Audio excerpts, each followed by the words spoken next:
We're at the IAS meeting in Amsterdam. We're with Elona Toska, University of Cape Town, and she is a postdoc fellow.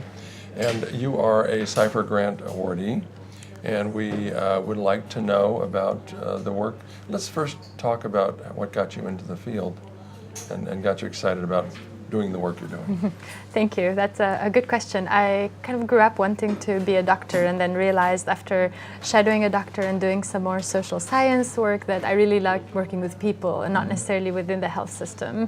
And I'm really passionate about young women and young men and why and when they have sex and have children and how we can help them have healthy lives and for them and for their children and future generations. So that's the focus of your work now? The focus of my work at the moment is on young people, including young people living with HIV in South Africa and Southern Africa. And the Cipher Grant specifically is going to look at how we can support young women living with HIV reach optimum health after birth and then how we can help their children also live healthy lives. And this project that you're doing or protocol, how would you, is it a long project or is it something that's... Yeah, we're really building on an existing study, which is why we can do some really new things and it's exciting. So we have already found and interviewed about 1,500 young people in the Eastern Cape where I work in South Africa. And we realized that the young parents in this group were struggling a little bit to kind of find their way and they needed some special support. So we're going back to the young mothers and their children and we adding on new mothers to the project, and we'll have hopefully about 700 of them that we'll kind of have interviewed and asked what they're doing. Then we'll match these experiences of kind of teen years and family and healthcare services exposure, so how they were treated by nurses and doctors before pregnancy, also during pregnancy and after giving birth, to see how we can tweak them and improve them to kind of make sure that they have good health outcomes after birth. So who will look at the results? Is it going to be the medical system or the government or?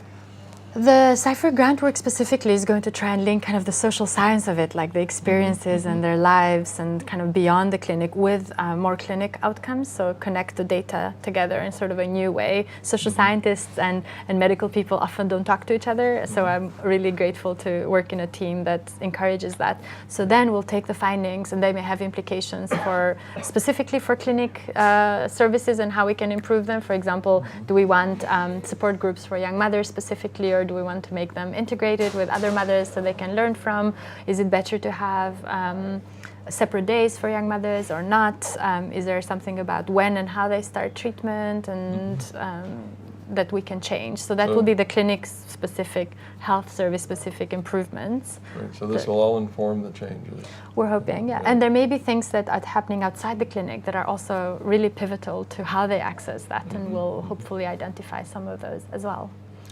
Do you ever have you been doing other protocols prior to this? Because I know so many times that I look at a protocol when you, especially the kind that you're doing, and you say, gee, I wish we'd included that or this. And then it's hard to really, but you have to be thoughtful putting it together. Yeah, and that's why you bring a lot of people together. Exactly, and you have to talk to young people, so I'm very grateful that I work, first of all, part of a very interdisciplinary team. So we have medical historian, social worker, psychologist. I'm a bit of a jack of all trades myself, so we kind of have a varied kind of disciplinary interest, even in the academic sense. But then we also have a strong commitment to talking to young people themselves. So as we design questionnaires, we often not always get feedback from our teen advisory group, but also our potential participants who often tell us how to ask what we want to know sort of academically and programmatically in a more youth-friendly, adolescent responsive way.